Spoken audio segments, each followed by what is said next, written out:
Investor के 10 लाख करोड़ रुपया साफ हो गए, क्या क्या रीजंस हैं?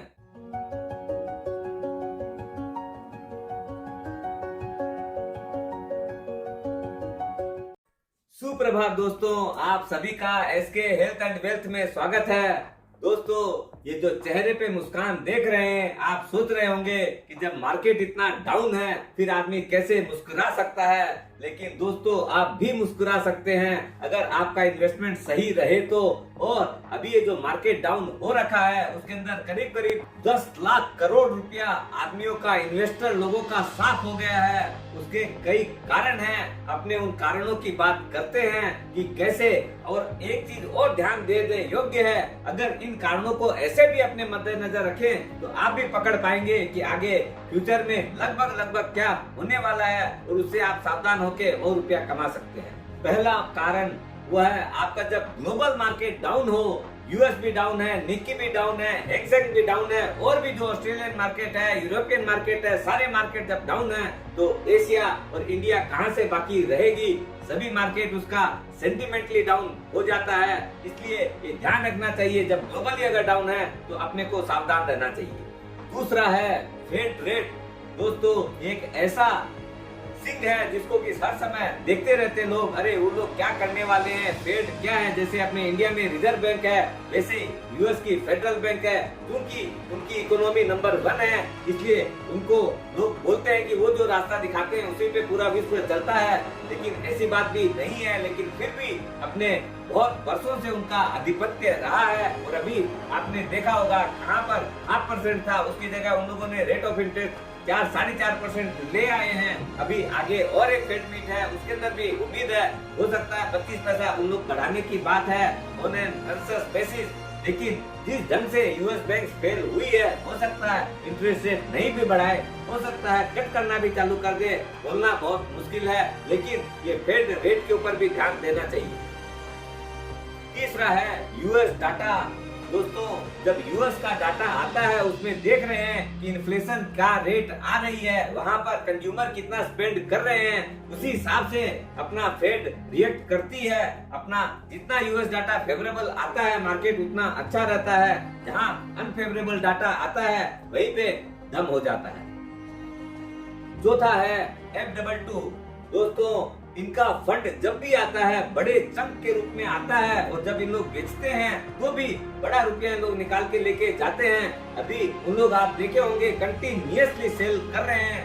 क्यों कर रहे हैं? जहाँ पर यूएस की रेट 1% के अंदर चला करती थी, वहाँ पर अब वो 4.5% हो गई है। तो कोई भी आदमी रिस्क क्यों लेगा?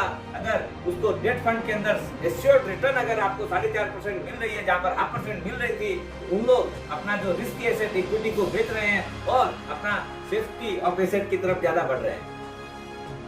पांचवा है यूएस डॉलर इंडेक्स।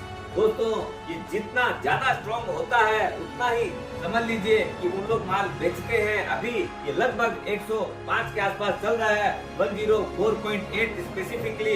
इसका मतलब जहां बेस रेट 100 है वो 104.80 चल रहा है। इसका मतलब उनका डॉलर बहुत स्ट्रॉन्ग है, इसलिए उन लोग यहाँ पर माल बेच रहे हैं और वहाँ पर यूएस में खरीद रहे हैं। छठा फैक्टर है अडानी हिंडनबर्ग रिपोर्ट। दोस्तों, इसने पूरा सेंटीमेंट ही अपना पूरा इंडिया का बिगाड़ दिया। कहां पर अडानी जी पूरे मार्केट को लीड कर रहे थे और वर्ल्ड के सेकंड रिचेस्ट आदमी बने हुए थे, और आज के दिन आप देख रहे हैं वो खसक के 20 से भी नीचे घुस गए हैं और उनके शेयर्स की भी मट्टी पलीत हो गई है। लेकिन इधर इन्वेस्टर का जो है वो भी बहुत बड़ा रुपया माइनस हो गया है। ये एक सेंटीमेंट का गेम है, आज नहीं तो कल वापिस से ठीक हो जाएगा। सातवां फैक्टर है Q3 के रिजल्ट। दोस्तों, जो भी निफ्टी बेस्ड कंपनियां हैं उनकी कई का तो रिजल्ट बहुत ही अच्छा आया है, लेकिन मैक्सिमम के जो रिजल्ट आए हैं वो बिलो एस्टिमेट आए हैं। क्यों? कि ये जो यूक्रेन और यूएस का जो युद्ध हुआ, इससे उनका रॉ मटेरियल का कॉस्ट जो है वो बहुत बढ़ गया है, सप्लाई चेन जो है बहुत बड़ी इफेक्ट हुई है।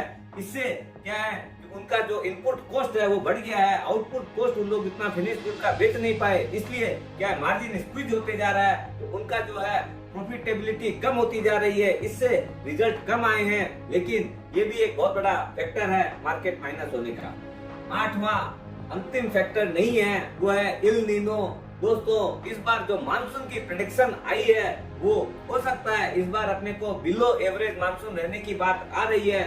इंडिया चूंकि एक एग्रीकल्चर कंट्री है, अगर अपना एग्रीकल्चर का आउटपुट अगर कम निकलता है तो किसानों के हाथ में रुपया नहीं जाएंगे, और ये भी एक पूरी सप्लाई चेन है। उसके अंदर क्या है कि फिर उनकी कमाई जब कम होगी तो उनके हाथ में रुपया कम रहेगा खर्च करने के लिए, तो ऐसे भी फिर प्रोडक्ट उतने बिकेंगे नहीं, तो सेल्स भी डाउन होती है। और एक चीज और ध्यान देने योग्य है, वो है इस बार फरवरी का जो महीना है 100 साल का रिकॉर्ड तोड़ा है। इतनी जबरदस्त हीट वेव चालू हो गई फरवरी महीने में ही, तो इससे भी लग रहा है कि आगे हो सकता है कि एक मानसून अच्छा नहीं भी आए।